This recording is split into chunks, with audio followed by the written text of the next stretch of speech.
আজ আমি মোচার চপ বানাবো, তাই মোচার আর আলু আমি সিদ্ধ করে নিয়েছি আর মোচাটাকে এরকম কুচু কুচু করে কেটে নিয়েছি। এবার দেব লবণ, এবার অ্যাড করব জিরে মরিচ গুঁড়ো, এবার দেব ধনে গুঁড়ো, এবার দেব চিলি ফ্লেক্স। এবার ভালো করে মাখিয়ে নেব। সবশেষে এর মধ্যে অ্যাড করব আদা আর রসুন বাটা।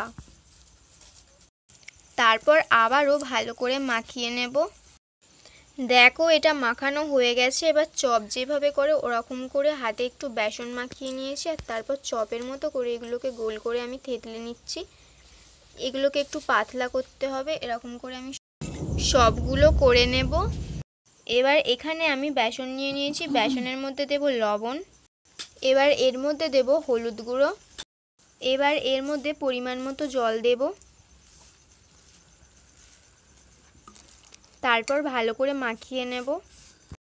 এবার এখান থেকে আমি একটা মোচার চপ নেব, তারপর বেসনে ভালো করে চুবিয়ে নেব। বেসনের ব্যাটারটা কীরকম হয়েছে তোমরা বুঝতেই পারছো। আর তারপর কড়ার মধ্যে আমি সাদা তেল দিয়েছি, তেলটা গরমও হয়ে এসছে। এবার এখানে দেখো আমি একে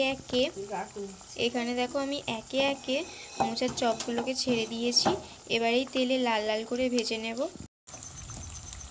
দেখো এক সাইডটা লাল হয়ে এসছে, এবার এগুলোকে উল্টে দেব অপর সাইডটাও লাল হওয়ার জন্য।